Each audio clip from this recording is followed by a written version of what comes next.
before we started, I would like to do some recognition. We have so many amazing agents, close so many deals this week, this month in the group, in the team. I do want to recognize. So Sydney, congratulations on your closing today. Two closing today. What is the amount? What is the price amount? 900,000. One was $895. One was $540. And you get 3% on it. Thanks on Sydney. All right, lunch on Sydney. Congratulations. Well, congratulations, Jeff, on closing your listing today as well. Good job, buddy. Yeah, I sent Sydney the lead maybe 3 weeks ago. They just left a voicemail and said they wanted to take a look at it. So I sent it over to Sydney. Yeah. They ended up buying it. Awesome. So that's the one thing I want to point out, right? I do not, like, if you join my team and if you join my group, right? I do not promise to give you lead, but once in a while we have 4 lead, right? Jeff is busy, I'm busy. There's a lead coming in. I'm gonna send it to whoever pick up the phone. So Sydney happened to pick up the phone, and that's a $900,000 closing for her. Yeah. Boom, just like that. Well, she's sitting right next to me. So. There you go. You gotta stay close to the producer, right? I think proximity really matters. Yeah. Mike, congratulations on your first listing, my mom.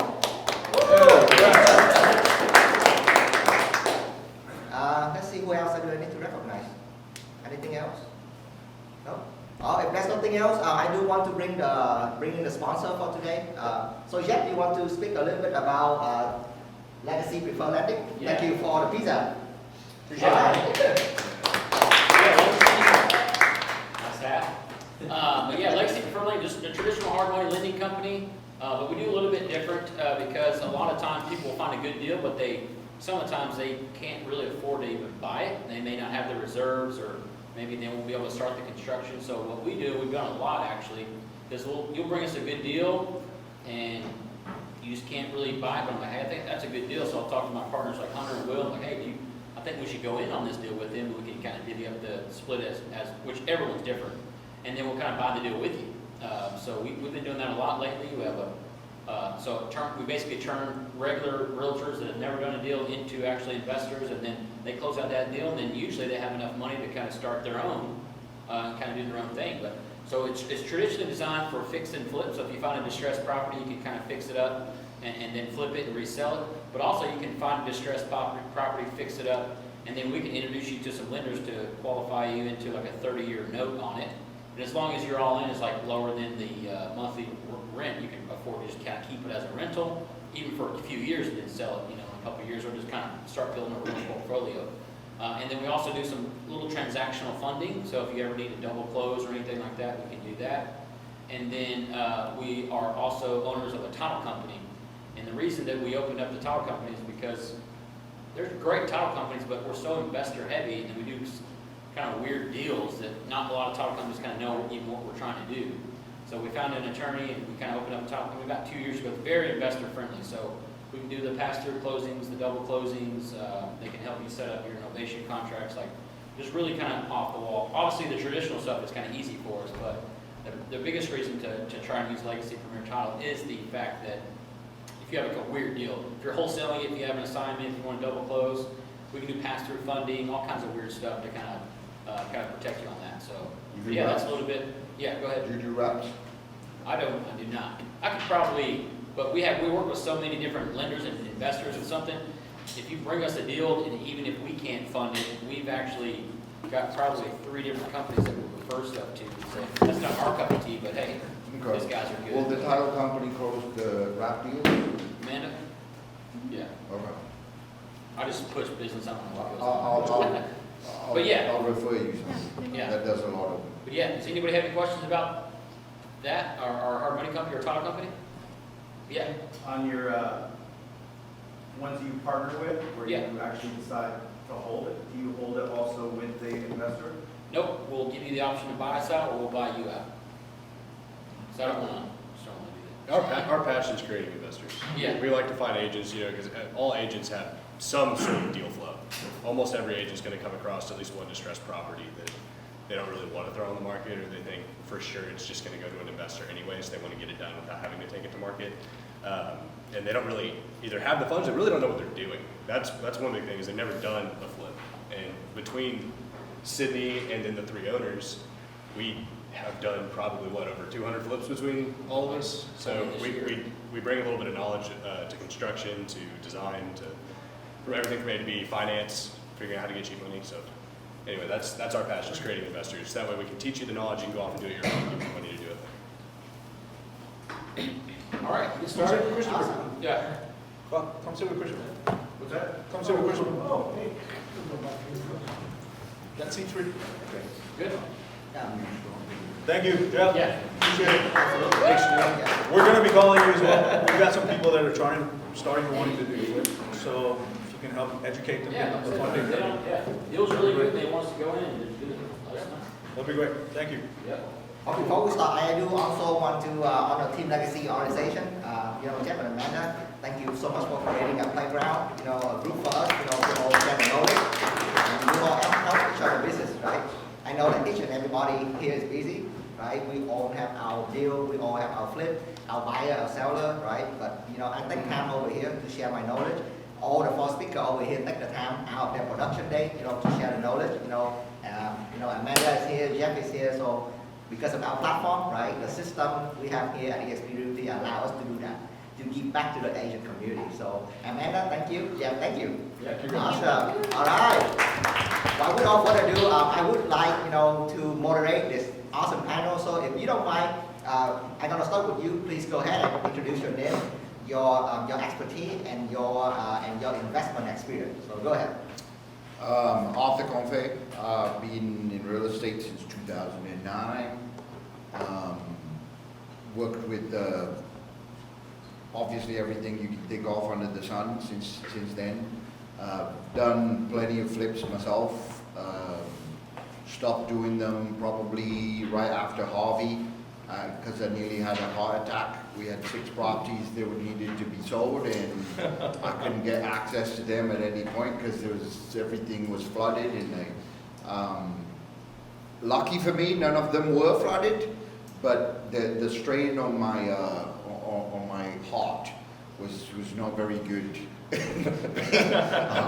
Having almost $3 million worth of real estate sitting there and not knowing what condition they're in after Harvey was extremely stressful.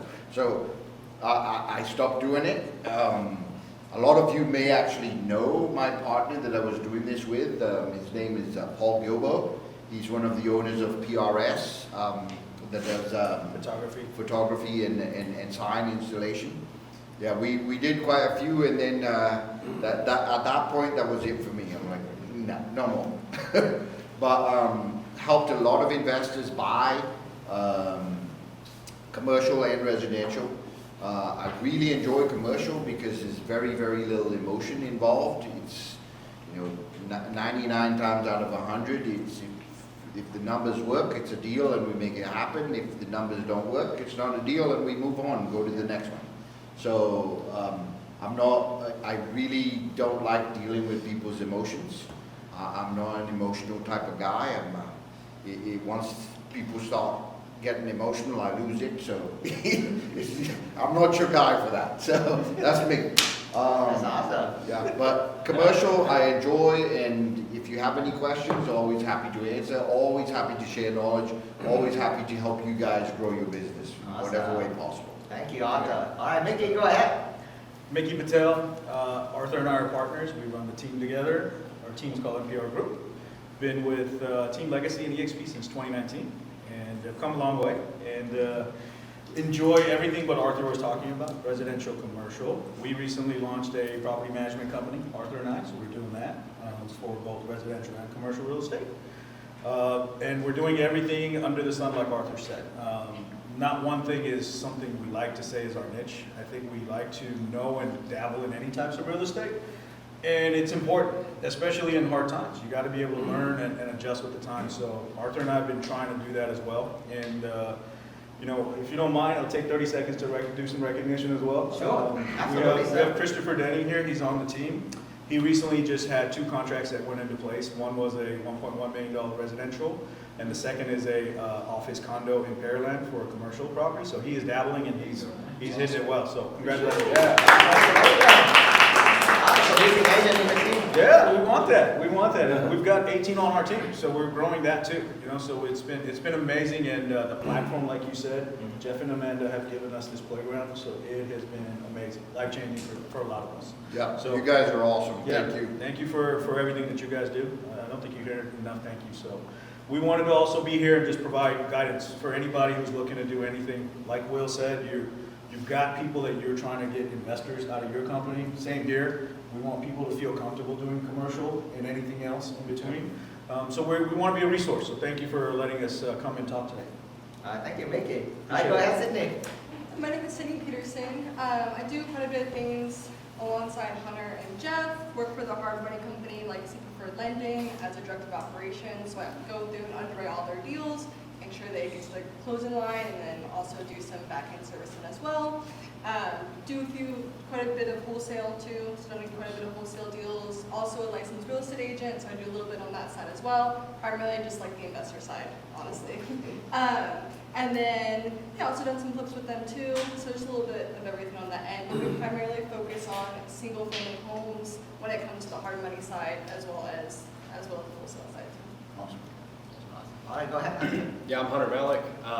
I co-own Legacy Deferred Lending with Jeff and Will. I flipped what's that? I called you Will, actually. Sorry. Oh, you're good, man. It happens more than you think. My niche is flipping single-family homes. It's my favorite thing to do. I'm actually, funny enough, I'm very analytical like you. I'm not super emotionally involved. But man, if you hire somebody that's super good with dealing with emotional people, that takes a lot of that off. I have a wife that does that. Yeah. There you go. Yeah, no, it's About it. I love flipping houses. I've been doing it for about 4 years. I think I just bought this morning. I think I bought my 112th flip. So and I wholesale, a licensed agent. I very rarely take on the retail side of things. I'm surrounded. Turn them down. I'm surrounded by too many talented agents. Honestly, I honestly think a lot of times when we get some of these that they're better served by somebody like Sydney or somebody like y'all or Jeff or Will. So I think that's that's their niche, and I'm more just on the investor side. Like I said, very analytical. So. And I love lending money. Lending money is something that, like I said, my passion's creating investors, helping people get involved in the space, agents that want to start doing that. So that was kind of my vision when we started Legacy Deferred Lending. It was our vision, and I think we've been able to successfully do that now. So yeah, that's me. Awesome. Hunter, if you don't mind, can you speak louder a little bit? Because I want Oh, to yeah, know what you have. absolutely. Yeah. So speak louder. We want to hear you. I'll project. I Right? promise. Scream. And last but not least, my name is Hui. I'm gonna be moderating this panel. My investment experience, I've done over 100 flips in the last 5 years. Amazing. We own a portfolio of long-term rental, short-term rental, and right now mid-term rental, they seem to be picking up the pace. So a lot of my Airbnb, people keep booking like months after months after months. A lot of project contractor nurses, they're coming in to use them to do work. So you don't have to, fancy up on your short-term rental. These people, they're looking for like, safe and affordable place to live. So mid-term rental seems to be like, making quite a bit of money so far. So anyway, come back to the panel, right? I have this question I'm dying to ask you guys. How do you find deal in this current market? It is so hard. We're gonna start with Sydney. Sydney, how do you find deal? Yeah, so I think the best way to find deals is direct to seller.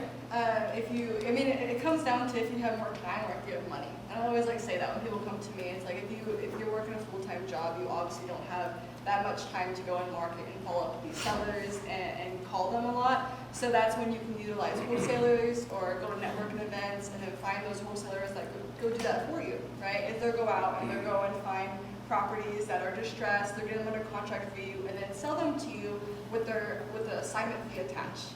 So it really comes down to that, right? So I think the best deals will always come direct to seller, as you're not paying, an assignment fee for the wholesaler, but you can still find phenomenal deals through wholesalers as well. It really just comes down to your network. But when it comes to direct to seller, my favorite ways are, honestly, I've been doing a lot of cold calling. I have a dialer, so I put everything on a dialer, and then we cold call them, which is nice because you only call people that answer, right? It will call everybody for you, and then once people answer, that's when you talk to them. So that's really nice. Driving for dollars is also a phenomenal way to find distressed properties and then call them as well. And then also I do this, PPC ads, everything along those lines where you can bring people to you. But those are some of my my favorite ways That's to. awesome. And Hunter, feel free to chime in. So Yeah. go ahead. No, you go. No, I was gonna ask, like for a newbie like me, like how do you even get contact with distressed seller? Like how do you even get the list? Right, so I take an approach, I've had a team that's gone direct to seller for me for a while.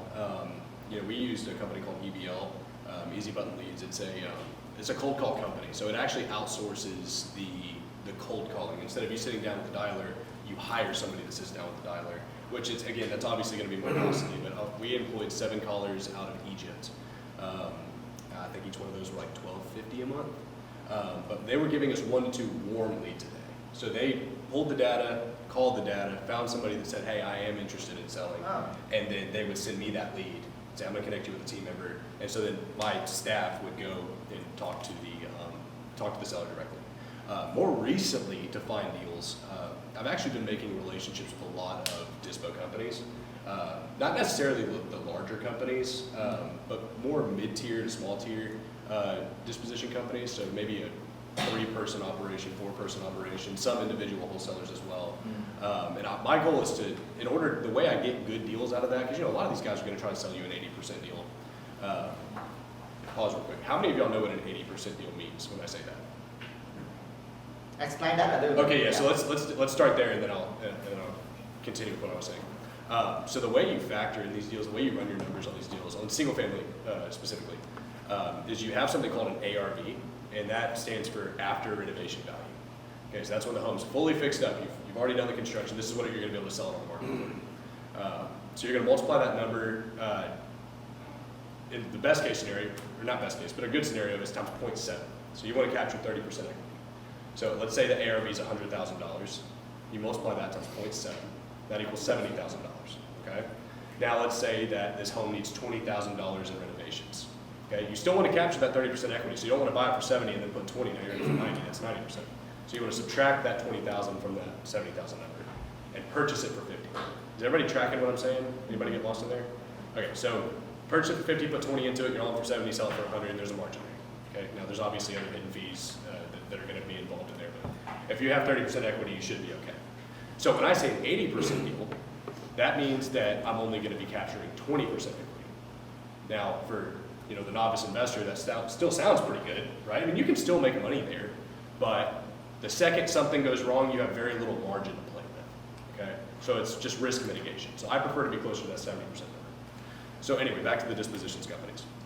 I'll go in and I'll make these relationships. And the way that I get them down from that 80% number is my goal is to be the only buyer they talk to.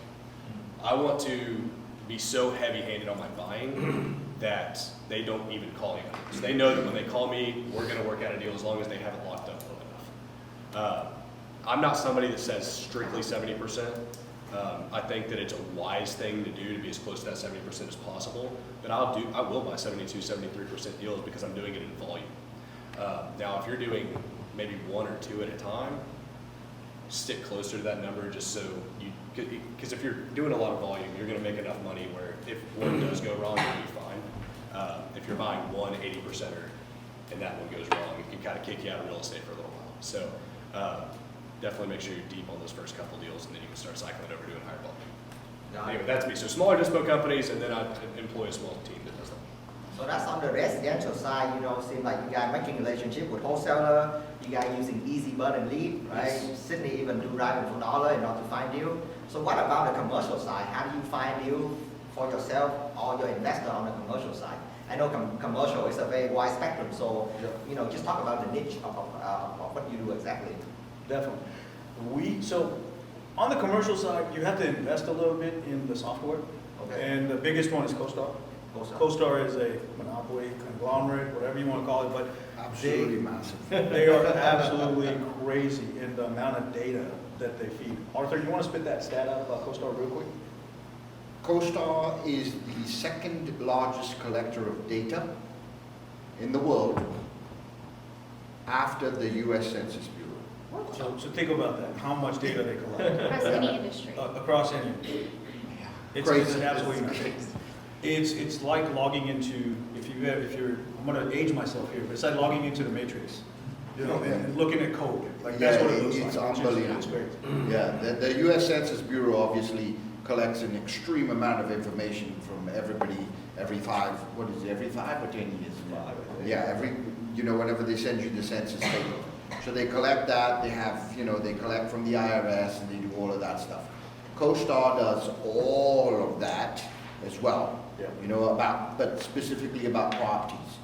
And you may think that they only do commercial properties, but they do residential too. I could put an address in there and it will tell me all the information that's on HAO, on CoStar. Yeah. And then some. But so that's the software that we're talking about, is we use that to profile properties, profile zip codes, profile any specific type of property for investors. So I have investors that Arthur and I will talk to where they only want multifamily, and we can narrow it down to type of multifamily, how many doors, what area, what zip code, and we'll kind of narrow that down through CoStar. So CoStar is the one that we use a lot to develop certain types of profiles on investors that we look at. And so it can be daunting in the beginning, but if you let CoStar do the work for you, it really does help narrow down whatever an investor is looking for. Okay. And CoStar owns Biz by Sell, where you sell businesses. CoStar owns Homes.com, residential. So CoStar owns LoopNet, if you've heard of LoopNet. And they're buying more companies like that. So it is just a valuable resource to have. And a lot of us can't afford this as individual agents who are looking to just do 1 or 2 deals, a month. So that's why Arthur and I always offer our resource. And our account with them has been there for a long time. We're paying thousands of dollars a month, but it is well worth it to find these deals. So that was going to be my question, if you don't mind. Yeah. So CoStar is obviously not a cheap system. I think I paid just for an individual. I think it's like $750. Yeah, that's their big package. Yeah, that's what I'm saying. So it's so would you recommend, like, if you're gonna dabble in commercial, don't until you're able to get that software? I agree. Or join a team that will give you access to CoStar. And CoStar is very strict about access. They want you to buy logins, Yes. right? So they've been trying to get me to buy 4 logins forever. And I'm not gonna pay that $500 login per month yet, until I'm churning out a certain amount of deals. Arthur and I both believe in that. So when we have a team member who joins our team, and not to point him out, but Deshant here, he's on our team now. He specifically wanted to get more access to CoStar. So we sit down with him on a weekly basis and look through what he's looking for, and either generate a list for him or let him explore CoStar through our login. So, but it is very valuable to have. And if you're trying to dabble in commercial, there's no such thing. You really have to. We have to jump in, or you join a team that will help you. So that's why we try to provide that resource. And I'm gonna do a shameless plug for EXP commercial. If you're with EXP commercial, CoStar is now included. So whoever watching this video, if you want CoStar, talk to any of us about EXP Realty commercial. 100%. And that division is growing. When I first learned about EXP commercial, I think it was in Vegas maybe 3 years ago that they really started getting heavy into separating that. And the reason why I'm not on that side is because they won't let you do residential, and we're residential heavy. So, but the fact that they're offering CoStar as part of the package, That's huge. Yeah, it's gonna save you a ton of money Yeah. when you jump on the commercial side. Yeah. But walk me through, like, what is an actual good deal in commercial? Like, what do you focus on? Do you focus on retail, industrial? What is a good deal look like right now in the commercial space? I know what we have 80% rule in residential. Is there such thing in commercial? there Well, is. there's way better than that. Really? Tell me more. So I'll give you guys an example. Mickey and I are working with a lady right now that's with Chase, right? They're looking for land. They're looking for land to build new branches, right? With commercial, now you may think, well, that's a retail buyer, and they could go on the site and go find the properties themselves. They have a broker that does that for them, right? But they look for people like ourselves to go and find the deal before it ever gets to that situation, right? So we would go on CoStar, find out where new developments are going. And being in residential, we know where new residential developments are being built. Now, they have certain criteria that they want for a piece of property. Now, what we can do is we go to an investor and say, hey, we know that Chase is looking for this in this area. This is what they're willing to pay for this in this area. Okay. And let's say you have, $5 million, this is the other thing. Commercial is a much bigger entry fee. Right? Much bigger entry fee than residential. So let's say you have 5 million you want to invest, right? We know that this neighborhood is coming up in this area, and right in front of the neighborhood, there's 20 acres of land for sale. Okay. We know there's gonna be a main road going straight in front of that. Okay. That 20 acres may be for sale for $100,000 an acre, right? Sounds expensive, sounds like a lot of money, but here's the deal.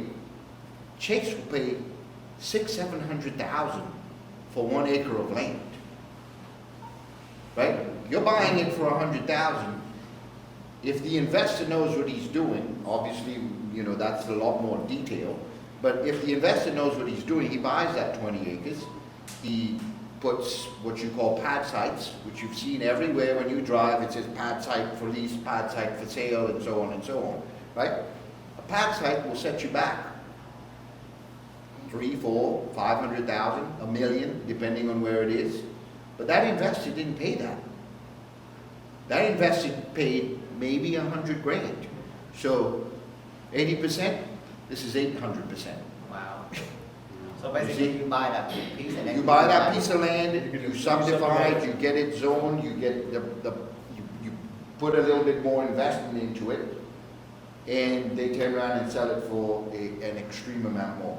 So just doing horizontal development. Exactly. There for the road. Yeah, and you don't need to build. You don't need to build. Not going You right. just need infrastructure, right? You go to the city, you get the water done, you get the electricity put in, you do that, and the land is ready for somebody else to build. Do you recommend getting tied into your local politics when you start doing that? It helps. It really does help. Some of the leaderships that they have in local areas, yeah, definitely. It helps for sure. But that's an example of where you could partner with an investor that does that has that kind of fund to do something like that, right? Amazing. But the return, as you can see, is far, far more. All of us here know Forshire, right? Yeah. We've all been to Forshire. Okay, right next to Cross Creek Ranch, we were looking at buying a piece of land with somebody else that a build-to-rent company was ready to buy it. What we found out is we offered, I think it was like $4 a square foot for the land. D.R. Horton came in and bought it out from underneath us, but the build-to-rent model was willing to pay $6.50. So this is a perfect wholesale situation, right? Which we would have bought it for $4 a square foot, and literally turned around and given it to the company, the BTR company, at $6 a square foot, and they would have snapped it up like that. Quick closing, just Wow. great opportunity. So things like this. It's looking for, if there's development in an area, the way you got to look at it is, as big as that development is, somebody's invested an extreme amount in doing all the research required to build that development, right? Yeah. So you're piggybacking off of all of that work that they've done. They've spent 50, 60, 100 million getting all of that done. You're coming in and getting it all for free Wow. because it's already been done. It seems like we're collecting cent here. I was about to say, I have 2 more questions, but if you want me to just do it after, I can do it after. So 2 more questions. Number 1 is, you said that you had a build-to-lease person that Yeah. was ready to buy $6.50 and you were going to go in at $4. What rooms are you putting yourself into where you're meeting these build-to-suit investors? And then question 2, what areas right now are you seeing like Fulshire that are expanding? So the way we met the build-to-rent person was literally through investment companies, right? We all make money, we invest our money in certain places, and they came out and did a presentation of one of the investment things. So you go and introduce yourself and say, hey, I'm in the field, this is what I do, what are you guys looking for, Make yourself uncomfortable, go up there and introduce yourself and say, hey, love to be part of helping you grow your company. What can I do to assist you make money? I think networking events are so important too, because 100%. put yourself in the right rooms. And a lot of people are scared to go up and talk to people, but at the end of the day, it's, you know, when you talk to those people, everybody wants to help everybody, you know? Yep. And that could be one connection that can make you a lot of money. So definitely don't be scared to show up and. We all know that social media helps, right? We all know that. But when you're dealing with people older than me, what they want you to do is this. Okay? They want to see you here.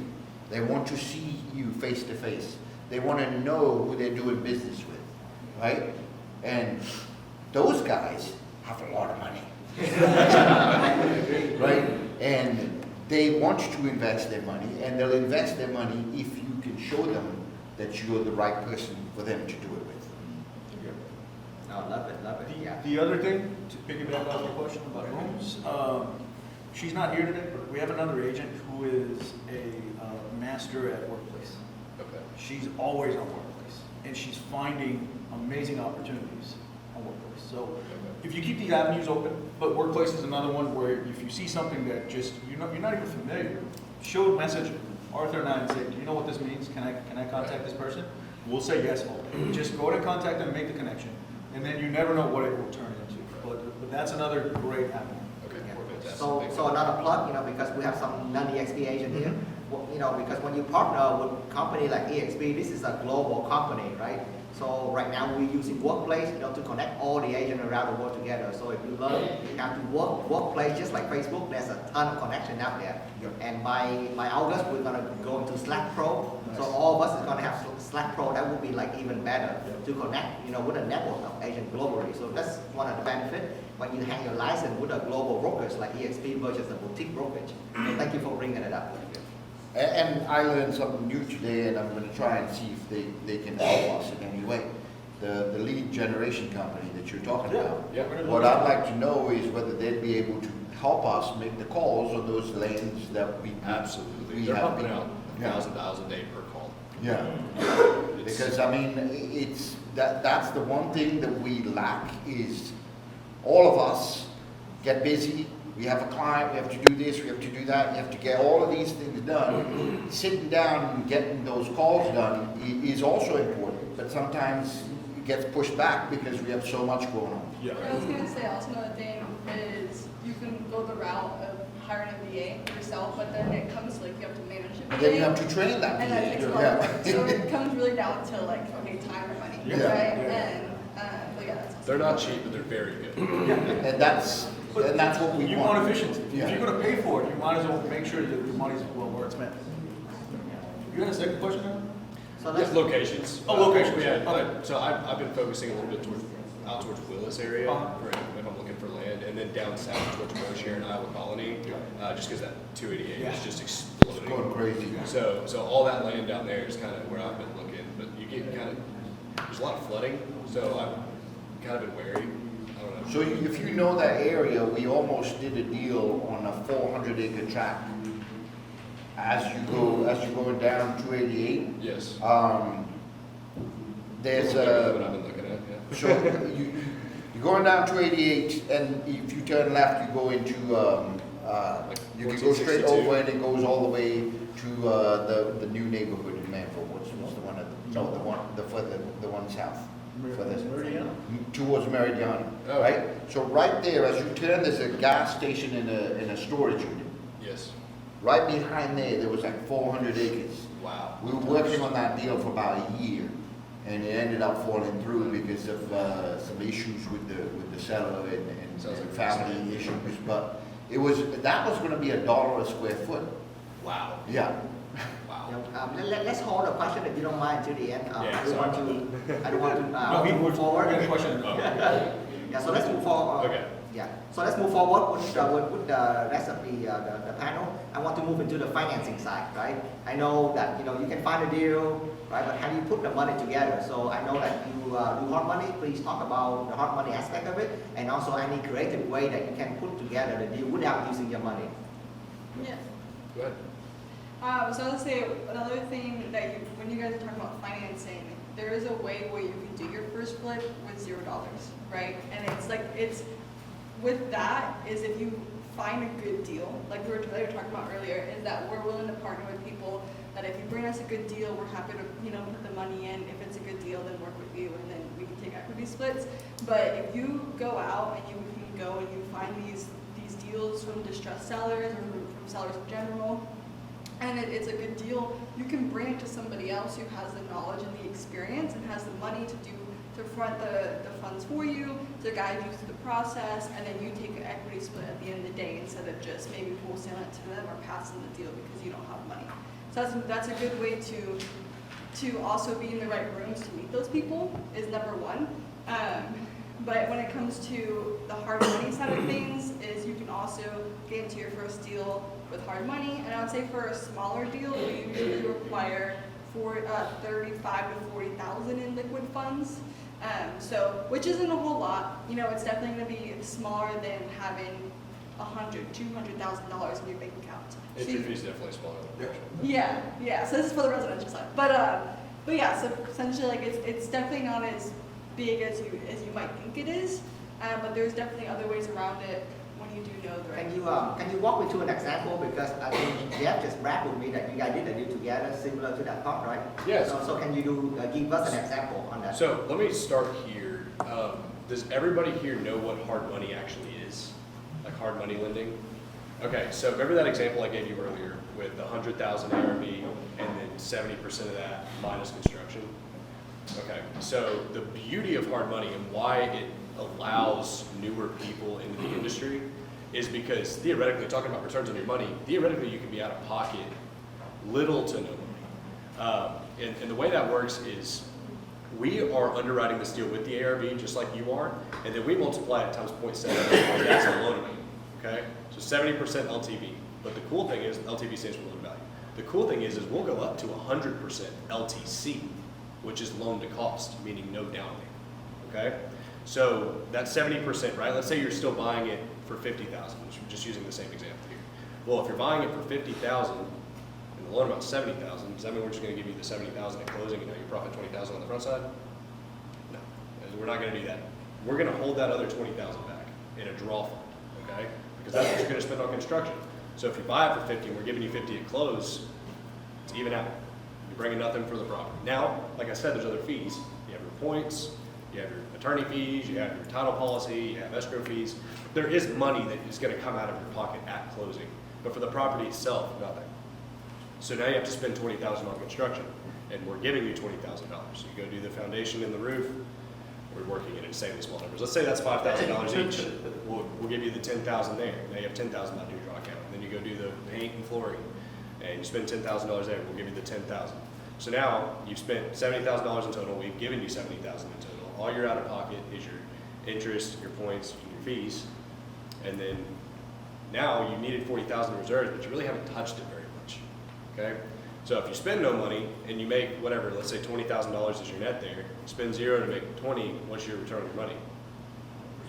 It's infinite. It's infinite. There is no, there's not a number. It's an incredible return on your money.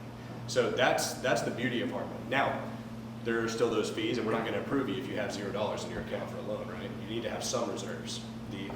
The formula we use is 6 months of interest payments, a third of your rehab budget, and whatever you're bringing to the closing table. Obviously, as it gets higher above that 70%, the more you're bringing to close. So if you're buying a 73% deal, you're bringing 3% to close. If you're buying a 75% deal, you're bringing 5% to close.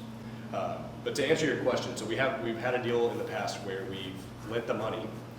We actually gave them a really good deal on their interest and points, and we actually deferred the interest. But we gave them the money at close for basically the entire project. They're out of pocket, next to nothing until they sell.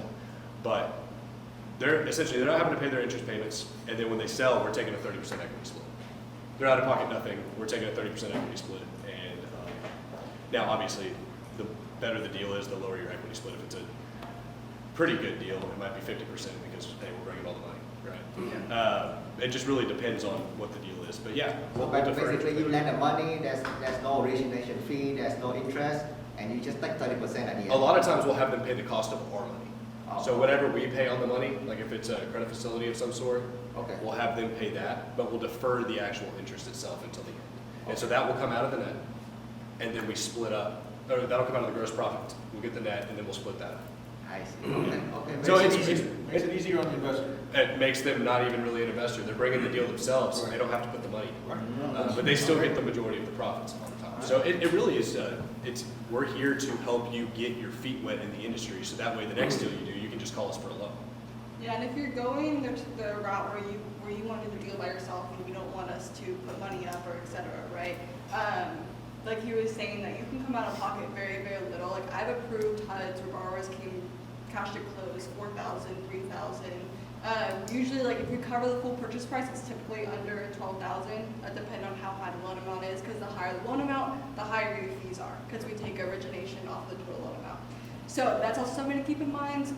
But I've definitely approved HUDs with very, very small cash to close, and that's also it's cool to think about how you can really do your first look at $3,000, $4,000. Yeah, you get a good deal. I brought $720 to my closing today. Okay, there You you gotta go. get a really good deal. He has a question. Yeah, I have a question. How many times will you do that with someone? Well, I mean, as many times as they really want to. I mean, there's money in it for us and there's money in it for them, but I will encourage them to go out and do the deal themselves. If I look at the deal, I'm like, this is a smoker deal. You have $100,000 in your account. Why do you want us to bring the money? Go do the deal. Make My advice is if you're good at finding deals, just give it to them. Let them do it. Because I'll tell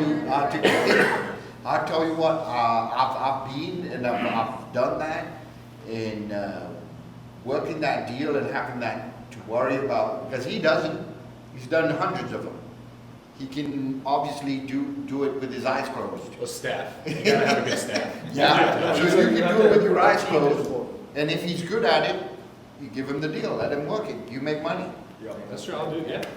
And if you guys are cold calling for your realtor side of things, if you're prospecting, the way I like to go about it, since I have my license too, is I prospect on all sides. When I talk to them, when I talk to these sellers, if they're interested in selling, I go and I figure out the situation. What does their house look like? What's their motivation? What's the condition? What timeline do they want? Are they against listing? Why or why not? Most of the times they are against listing. I would say like majority of times they're always like, I don't want to list, I don't want to do this. And so I'm like, okay, so I will run through this scenario with them. I usually ask them why they don't want to list with the agent. It's usually because they don't want people to come in the property and they don't want to pay agent commission, which those are all just objections that you can't get over. You know, there's always ways around it. Commissions are negotiable, show your value, right? And then in terms of showings, you know, you can always block showings, then do a big open house for 2 hours and see, you know, and like push that. And usually how I'll do it is then I'll run the numbers, I'll pull the comparables, since everybody has access to the MLS. I'll look at it, I'll see what their property will be worth if it's fully fixed up based on the description of the property. Then I'll run the 70% equation. My first initial offer is usually below 70% as a cash offer, but I also keep in mind what could I list their property for, right? Like what could they get for market value? And I'll know what they want. Most of the time, it's going to be a little bit higher, close to market value, unless they're in a very distressed situation where maybe they're going to pre-foreclosure, maybe somebody died and they're in a tough situation. In that case, they might take a lower offer. But then when I call them back, I won't. If they want market value and they told me they want market value, I won't give them my cash offer because I already know it's going to insult them. I'll explain to them the market, where it's at, why I would be a little bit lower for my cash offer, and then why I think I can get them what they want, list on the market. So that's a good way to show your value and then set up a listing appointment with them. And I gotta do another plug, right? Because most of us here is with EXP, we have this thing called express offer. Yeah. So, if you have a deal and, you can come in, if you have a listing, you can come in, with a cash offer, not only from Jeff, from Sydney, or from me, right? But also there's a ton of iBuyer on the express offer platform.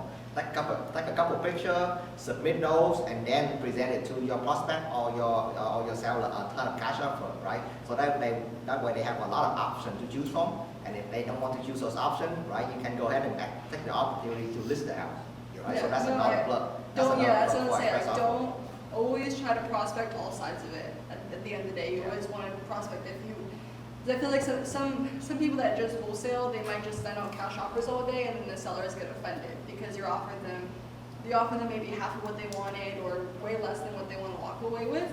And for them, it's more emotional. Yeah, than so we for have you, two right? options. So it's always like, understand the situation, but want to help them. Like going into it, be like, okay, how can I give them what they want, while also making sure that I'm protected and I can still make a profit if I'm gonna flip it. So that's usually what I do is I'll lead, figure out what they want, build that connection with them, and then let them know like this is where the market's at. I think you can get this, and I've had a much better response rate than when I've led with, oh, this is my cash offer. They're usually hanging. Got it. So yeah. So shifting gear to the commercial side, Arthur and Mickey, how do I put together a $5 million? How do I finance a deal? How do I put together the fund to go, do commercial deal? Go ahead, either of you guys. So, obviously with commercial it's going to be slightly different.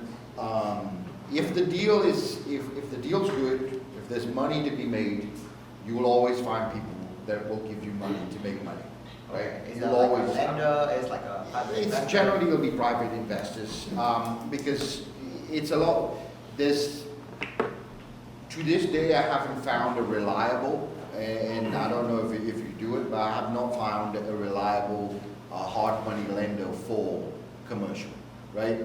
Because a commercial project is not going to take 6 weeks.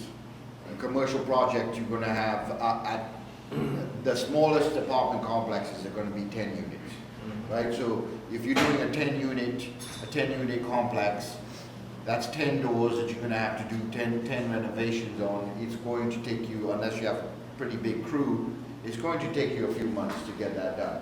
And of course, there's more permitting issues with those than there are with the residential. So there's certain rules that you have to abide by, so everything takes a little bit longer, right?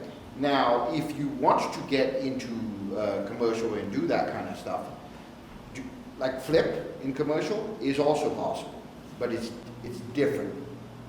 Generally, what you'll find with commercial is somebody who's flipping commercials will hold it. They'll hold it for about 2 years. Okay. And To stabilize it. Yeah, to stabilize the rent, because then it's a lot easier to sell it to bigger investors. And bigger investors buy those properties strictly for a cash flow purpose, right? I've got $5 million I want to put somewhere and make 10% on.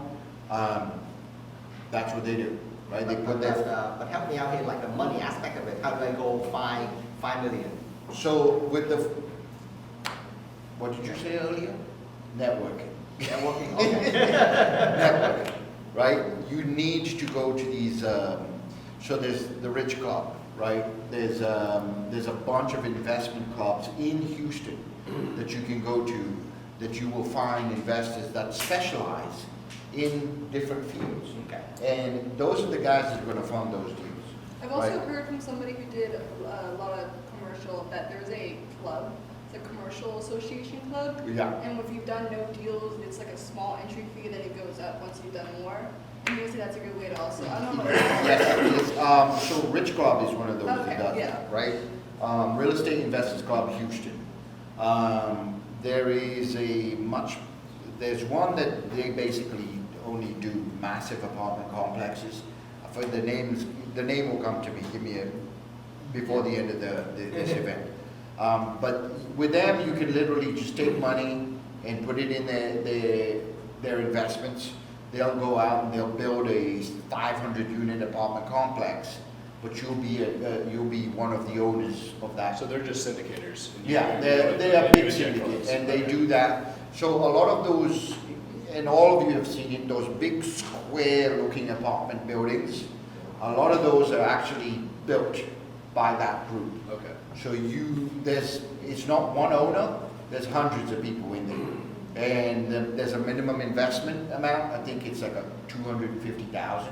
So you put in $250,000, you will cash flow, they'll hold the property, they tell you how long they're going to hold the property for, and how long it will take for you to get your $250,000 back, plus the growth in that property.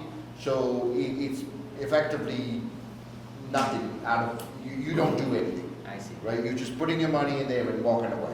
Now, to find the money, you go to those clubs. There's people that would be willing to partner with you, but here's the thing. You'd have to be somebody like him With experience. with experience, for anybody with that kind of money to just turn around and give you their money, right? If I go to Amanda and I say, Amanda, I need $1 million to do a deal, she's gonna be like, wait, what kind of deal? If you cannot talk about the deal, you cannot explain the deal, you cannot, you don't have the experience to show her that her $1 million is at extreme risk, is she gonna give you $1 million? No, right? So it's very important that you establish yourself maybe in a similar way that you have, right? Where you have that experience before you go to commercial, because they're not as trusting. Yeah. What about the banking side? Is there like a friendly commercial bank? What is that? No. Parker says no. There are. They're few and far in between. There are few and far in between. In Texas, They are rude. Go ahead. we've seen banks that are Texas-based that will fund projects, big projects. Okay. We've made some contacts with them, but there are banks.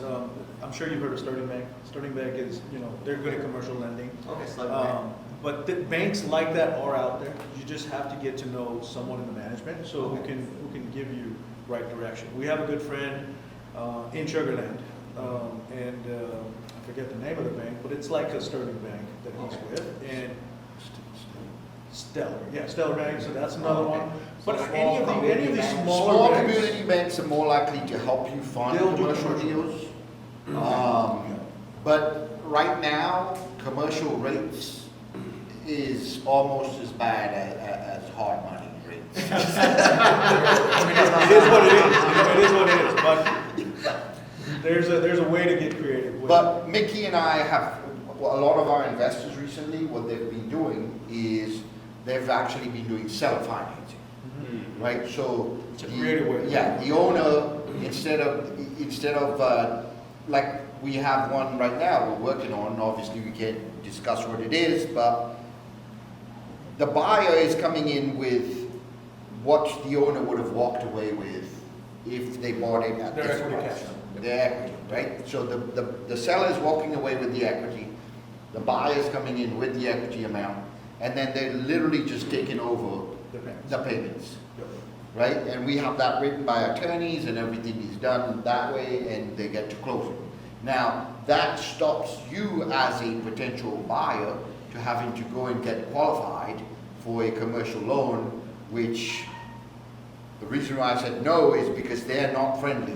They're not. Okay, they are going, think of anal probing, right? That's what they, So similar that's to what Top they Boy out do. there. Yeah, no, they're very tough. They're going to ask for a lot of stuff. Yeah. And a lot of the times they want collateral. Collateral, yeah. They're not just the property that you're working on, But all the other collateral. properties, right? And if you have other real estate investments, they may take some of that as collateral, like hold it, they'll put a lien on it, and they'll allow you to do the deal. I see. Yeah, Okay. So let's circle back on that later. Go ahead. I was going to interject one last thing. if Go ahead. that's okay. So what me and my buddies have been doing, a group of us are working on trying to acquire some land and build on it. Obviously, I'm not very experienced in the commercial or development space at all, but we're in the Be process. happy of to help, starting. dude. Yeah, absolutely. So what we've been looking at is paying cash for the land. And because my biggest concern is when we're doing the horizontal development, it gets stalled with the city, something, because it always does. Something happens, and then I'm holding this note forever on the land. Yeah. If I own the land cash, is the bank going to be more willing to, do some sort of phased development and be a little bit more lenient on us? They are, because Because they they can will just hold, attach that they first will, lien. they will, because you actually have skin in the game, Right. right? If you own the property outright, you're a lot more likely to get financing for development. SBA, a lot of people will turn around and tell you to go to do an SBA loan, but most SBA loans, unless you're actually building a building that you're gonna occupy, is Yeah. extremely difficult to get financing. Like it'll take 6 to 9 months for you to get money, Yeah. right? Which is, but in a situation like what he's talking about, if you guys come across something like this, the way to do it is to structure, and we can help you guys with this, is to structure your offer a different way. Okay. Okay, so, Yeah. yeah, so you can do with With residential, a lot of the legwork is done when you're under contract, and then you can walk away, right? But you can do a lot of that legwork before you even go under contract, On the commercial side. except for certain things. As Mickey and I will attest to that. But we can help you structure your offer that way. So you can do a lot of that legwork, so you know before you risk any money, you're good to go. Okay, perfect. Thank you. So let's move on the financing deal, right? You mentioned a little bit about renovation. So I make a post on, on social media, like, hey, I'm looking for like a certain contractor, and I got like, 10 spam calls, and they're like, real scam, trying to scam you. So how do you find good contractor for commercial residential, and how do you manage a construction project, which is a nightmare for a lot of new investors? So go ahead on the residential side first. Yeah, it's extremely difficult to find a reliable contractor. There are so many people out there that will try to steal your money, and I've personally had my money stolen. And I don't know an investor that hasn't had money stolen by a contractor. There are a couple tips and tricks you can do to make sure that you don't get scammed. Sometimes they don't work, but they're your best bets. Is number one, making sure that your contractor signs a contract with you, an itemized statement. Okay, some contractors will send you a text message. I've paid these contractors. I want to go back and kick myself. They'll send you a text message. I can do this whole project for 40 grand. And you go, okay, how much do you want up front? 10 grand. Okay, here's 10 grand. Hello? Hello? Yeah, don't do that. Yeah, I've done that before. So it's when you're new to this game, you can do some pretty stupid stuff. So yeah, get an itemized contract. Know what you're paying for each thing, down to hardware on your kitchen cabinetry. Okay. Another thing is find a contractor who's liquid enough to start the project without a deposit. Now, to get a good price, sometimes you have to put a little bit of a deposit down, but make sure it's as low as possible. Okay. Find a good contractor that has enough money to go in there and start the project, and then end the machine. I have a contractor right now, shout him out, Carlos Kaylee Holmes, he's incredible. Very hard to get him to do your project because he's so busy, but if you get lucky and he says yes, it's a good We job. also do a lot of events with him. We're having one this month too, or He's- next month. We always talk about like what you need to look out for contractors. And like going off of what he said, that's a really big one. It's not paying up front, but also making sure that you walk their properties first. Is you go and see what work have they done before, because if they do a bad job at another house, they're probably going to do a bad job at your house, So go walk it, make sure you like their work, and then also make sure that you have good recommendations from other people. Real estate is really, really small. It's really big but really small, right? Yeah. So everybody knows everybody, especially when they mess up. So if a contractor screws somebody over, if you're in the right rooms with the right people, you're here about it. So a good way is to go and, especially like if you come to us and you send us a quote on the contractor side, like we'll tell you if that's a contractor you shouldn't work with, right? Right, yeah, you definitely want to make sure you're just vetting these people. I think you're a contractor as well too, so, I mean, yeah, if y'all want to talk to him after, so, One of them here. yeah. So, I mean, So what about the commercial side? Is it like a Wild West, just like the residential side? You got guy disappear on you, or how does it work on the commercial side for construction? It is, but with the way commercial works, these projects are massive, right? And it's a lot more structured. Yeah, so- And the money doesn't generally come from the individual, it's going to come from the financing institution that they're Yeah, working with, correct. right? So it becomes a lot harder for them to scam.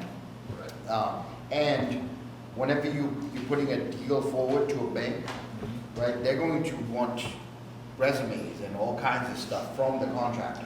So the contractor gets. They don't just trust you, So they vet the contractor? they vet the contractor as well. Okay. So the banks, if you're working with a bank for a project, like for example, if you're doing an apartment complex, right?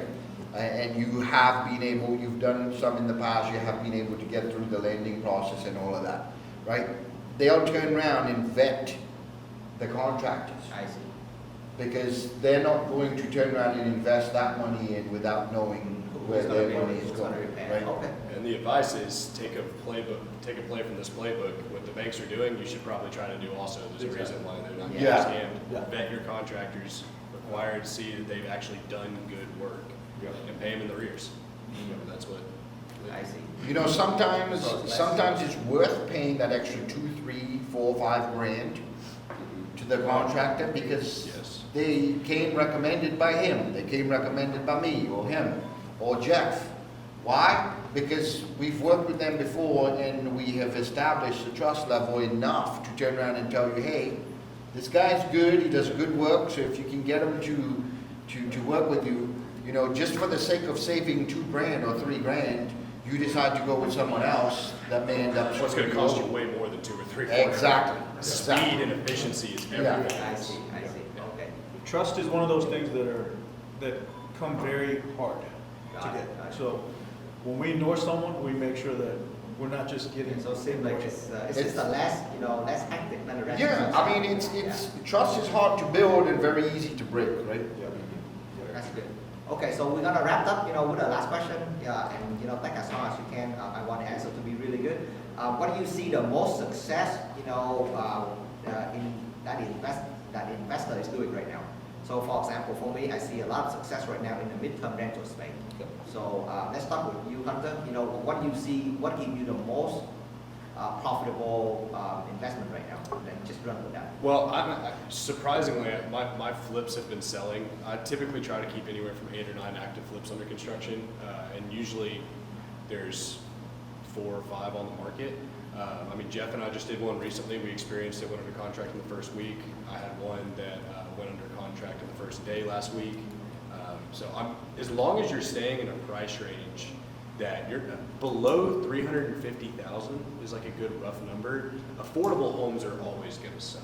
Okay. Okay. I don't think that now if you're jumping into like a 500,000, 600,000 ARV, those homes are sitting for a while. You can get lucky on a couple of them, but I would stay in an affordable housing range. Yeah. So you focus on flipping on the affordable housing, $200,000 home that you can. 250 grand, perfect ARV. Yeah. Stick That with that. minimal work, get it listed on the MLS real quick and then get it sold. So that was my next point is I'm not buying very dilapidated houses right now. I'm not buying houses that are falling over. I'm buying houses where I'm coming in and I'm doing a quick cosmetic. I said it earlier, speed is so important. These hard money notes are no joke. I pay them just like just like everybody else does. They are expensive, okay? If you have 8, 9, $2,500 payments, your monthly nuts, it's up there. And so you need to get in and out of these deals as fast as possible. What I've actually been running into, which is a good thing, is I'm selling these houses FHA financing, and a lot of people don't know, if you buy a house, you have to own it for 90 days, before you can sell it for FHA financing. Yeah. So what I'll do is I'll get dummy contracts signed by the buyer, deposit earnest money, and then re-execute another contract. Oh, yeah, that's what. Once day 90 days, and then order the appraisal. with Did FHA. anybody catch that? That's really important. Repeat that one more time slowly. That's really important. Yeah, so if you buy a house, right, let's say you don't need to do a very big rehab, so you're in and out of that construction process really quickly. Let's say it only took you 3 weeks, and you go to list it, we've only owned the home for a month. If you want to sell it to an FHA buyer, you have to have owned that house for 90 days. Okay, so one of 2 things are going to happen here. You're either going to get a bunch of offers with FHA that you can't take for 2 months, or maybe hold off listing it, which is what I do. I hold off listing it, I don't want it to sit for a while. Or, depending on how nice the house is, I'll try to push for a conventional buyer. So if you get an FHA offer, you cannot execute a contract until day 90. A lot of times I wait to list until like day 75, and then if I get an FHA buyer, I'll execute a dummy contract. So I'll get them to sign it, and I'll have them deposit earnest money, and I'll make sure I tell them all this up front. Look, this is a contract that's going to go to title and tie it up, but we're going to have to re-execute before you can order an appraisal. Yeah, I believe the hardest thing in this is, you have to explain it to the buyer agent if the buyer agent don't know what they are doing. Yeah. And you have to have a competent lender that know exactly what he or she is doing. Yes. In order to execute that. Otherwise, if they don't know what they're doing, something is going to fail off the rail, and then, it's going to be a mess. Yeah, Yeah. you're gonna have a buyer's agent telling their buyer that you're trying to scam them or something. Yeah. You have to make sure you're clear as day. What's Very happening. clear, yeah. And you can also, if you're going to refinance and hold on to as a rental, DSCR, most lenders have a seasoning period they need to see. So that's also something to keep in mind. It really varies on lenders. So I always tell people that are wanting to hold on to as a rental, talk to your lender, get pre-approved before you even buy the property, and then find out how long do I need to hold on to this property in my name before you can refinance me out. So something to keep in mind too. The last point I want to make with this is I think that we're in a time right now where I think there's going to be an extreme amount of opportunity coming up. So that's why I say flipping is awesome right now, or wholesaling, commissions and fees, get as liquid as humanly possible right now, because I think there's gonna be some incredible buying opportunities coming up. So sell as many houses as you can, wholesale as many houses as you can, flip as many houses as you can, get money back, because I think that you're gonna be able to capture quite a bit of equity to hold on to coming up. Yeah. Yep. Sydney, go ahead. What is making you the most money right now? Yeah, for me right now, I would say like you were saying, wholesale is a great way to be able to collect the commission, not be in a lot of risk. Because once you buy the property, you're in a lot of risk, right? And you have a lot of opportunity to lose a lot of money or make a lot of money. But something that I've been seeing with people that I work with really good results is new construction and development, buying lots at a very, very low price, and then obviously having a good builder develop them. There's a lot of bigger spreads on that than flips, and it's definitely. He has had a lot of good results in that, and I think he made $300,000 on one of his right now. Wow. Just as like profit. So he, we're doing an event soon. Like next We month. need to do an event on that. So We so are. We're going put to me talk in on about that. like how to get a new construction with $0 and flip with $0. Sign me up. Sign me up. I'll post it soon. All right, Mickey, go ahead. What's making you the most money right now? Arthur and I are seeing an influx in the specific type of commercial. It's hard to answer in one category. I'd say maybe top two. Industrial is good right now. And Arthur, what would you say in second? I mean, we've had some success with smaller apartment complexes. Multifamily has been a good yeah. one as well. But I will tell you guys something. Just like what you just said, this is what I'm predicting. I'm not saying this is from any financial analyst of any sort, but here's the thing. A lot of big apartment buyers, right? They buy properties on what we call balloon loans, right? And the loans are due generally 3, 5, or 7 years, right? A lot of people that bought in 2020, bought in 2019. We all know what interest rates were at back then, right? They were really low. Really low. It's coming. Okay. Now, all of those big companies that have gone out, and you saw all of them advertising these apartment complexes in 2021, 2022, and all of this craziness. They own these properties, right? They have a bank that's lent them, in some cases, $200, $300, $400 million. Those loans are about to become due in the next 6 months to 2 years. Right? Now what we're talking about here is they have to either pay that off or sell those properties. Where are interest rates at right now? Expensive. I understand. They're not paying it off. Okay. So if you have a 500 unit apartment complex that was cash flowing, and it was cash flowing pretty well, and you're now having to refinance it to an 8.5%, 9% loan, your cash flow is non-existent. Which means the bank is not going to fund that deal. The bank wants a cushion. They're not going to fund a deal that there's no cash flow from. Right? That's the way they work. What's going to happen with those guys? They have to offload those properties. They have to get rid of them. So if you know people with a lot of money, this is a perfect situation where they can go in and buy some of these properties at a heavily discounted price. Because those owners have to get out or pay off that loan. And a lot of them are not able to pay off that loan. And Arthur, to Arthur's point, this is not just 200, 300 million. This is 900,000. This is a million. Million, These 2 million, are things 3 that you million. can be doing in different price categories. And once again, we go back to CoStar. CoStar has a feature where Arthur and I can log in and see whose loans are due. Yeah, we can So literally we can turn make a around. list of Yeah. people we know will probably want to sell. Right. And so it gives us an immense amount of data that we can work on. The data that he's talking about, I can go in and find out when the mortgage was originated on this property and whether it has a due date. And it can tell us, it can give us 100 properties with the due date of this time. I'm using CoStar raw. What we need to. We are happy. We're doing happy to CoStar help you. classes, so we'll probably have an invite set up where our CoStar rep will come and show you pointers. It's only for commercial, right? It's only for commercial, but there are things you could do for residential. And if you haven't heard of this as well, we have a platinum account with them, it's Crexy. Crexy is doing a lot of residential data. I mean, think of it this way, right? Let's say you want to buy an apartment complex for like 2 to 3 million. We can go and find out all the properties that have a $2 million, up to a $2 million loan that is maturing in the next Yeah. 3 to 6 months. And then you take those numbers, those phone numbers for all those owners, send it to your people that make calls, and you call them.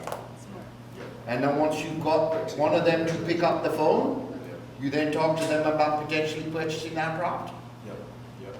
And Crexy's blowing up. That's a smaller, I'd say smaller brother of CoStar, but they are doing a lot of stuff on residential and commercial. And so we got in early. We got our rate was grandfathered in. They're not offering that anymore. So it's been a great resource for us as a secondary option. But yeah, we get a lot of residential stuff from there. And I'm gonna bet money today that within the next 5 years, they're gonna be bought out by They're going to CoStar. CoStar. I think the conversation's probably already started, to be honest. Awesome. Well, now we are going to the question and answer. So if you have questions for the panel, now is the time to ask. I see that you raised your hand before. Do you all have business cards that y'all are handing out today? I can give you one more. That'd be amazing. Yeah, we're all gonna hang out here in a little bit, so that way you can get connected with us. Well, I'll give other people a chance if y'all have questions. Right. Go ahead. So I have a question regarding the company you mentioned before for the potential seller, right? The EBL, Easy Button Leads. Right. So how do they figure out like the leads are the wrong leads? Because I have done that myself. I have failed also. But many times like these leads, they say as warm leads, but most of them turns out to be like not really good leads for the seller. I think it's important to have many different packages. So every warm lead that comes in from EBL doesn't turn into a deal. I'd say 1 out of every 4 times with these warm leads, I can make money off it somehow. So like she was saying, be able to present listing it as an option. Novations have been getting really big. I don't do a lot of them, but I'm in one right now. Which novations is basically where you go under contract, you get a limited power of attorney, and then you try to sell it on the market. And then obviously, just doing the cash offer route is another. So I have many different packages you can present them. But really, in all honesty, I just want to be as candid as I can here. All lead forms suck. It just depends on how good of a salesman you are. And so just focus as hard as you can on becoming a better salesman, and then you'll be able to find a way to convert these. So EBL has the best ones I've found so far, but they're not. 1 out of every 4 is a phenomenal turnover rate for warm leads. That is amazing. Yeah. So I believe you already have like the list of end buyers to whom you would sell. Well, most of the time I am the end buyer. Okay. But absolutely, I can connect you with all kinds of buyers if you need my help. Especially, that's one of the cool things about legacy preferred lending is we kind of know who's legit and who's not because we get their loan applications and we vet them as buyers. So if anybody ever wants to wholesale, we have an enormous amount of buyers that we know are actually buyers. A lot of people present themselves as buyers and they're not. Yep. There are other wholesalers trying to daisy chain a daisy chain a daisy chain. So we can help you out with that. If you find a good deal and you want to help find a buyer and maybe you don't like our offer or don't want to sell to us, we can probably bring you a pretty good one. So which market are you focusing on? Like here local or? So I'm actually in the process of kind of starting to buy outside of just Houston. I buy Houston and surrounding areas, but one of my buddies, I'll shout him out, Luke Slotman, he's a great guy. He's buying from here to Odessa, Midland. He's buying all over Texas, and then Jeff will buy in Florida as well. So I'm starting that process. Deshaun, Oh, that's calling let him know where you're going, so. Yeah, and I can help you out. Yeah. You're moving to So possibly I'll be moving to RTP, Research Triangle Park. Raleigh.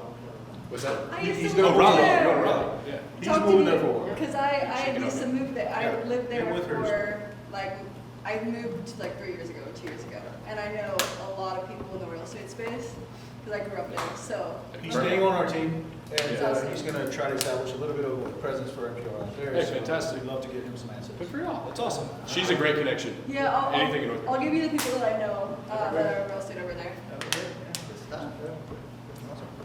All right, well, the panel, oh, you have another question? Did anybody else have any other questions at all? Go ahead, take the last question. Alright, say if we wanted to go ahead and do it with you, split the equity with you and so on and so forth, would it be possible for us who are newcomers just getting into this type of business and this industry to go with you, get a play-by-play or just a walkthrough or be your shadow when you're finishing the deal, completing the deal, doing the disposition and so on and so forth? I got 6 under construction right now. Give me your number. I'll take you out to all of them. Same goes for commercial, same goes for our commercial I got one, side. I need to walk today, actually. You're in the right room, you're in the right room. Okay. If you're looking for, yeah, Okay. call us to shadow us. I'm None of us very will say- knowledge hungry, like you wouldn't believe. Yeah, good. Sounds good. On the side, on the draw request. Are y'all local? Sorry about Okay. that. Are y'all local here? Everybody's local? Yeah. Okay. Yeah, we have an office like 10 minutes down the road. We're in Sugar Land. 20 minutes. We're everywhere, so we're good. Okay. Yeah. I'm in Lake City. But everyone got a vote or something. I'm great. Well, so that's gonna wrap up the panel today. Well, thank you so much, everybody, and we're gonna hang around here a little bit so that we can shake hands with each other and get to know each other. So, thank you.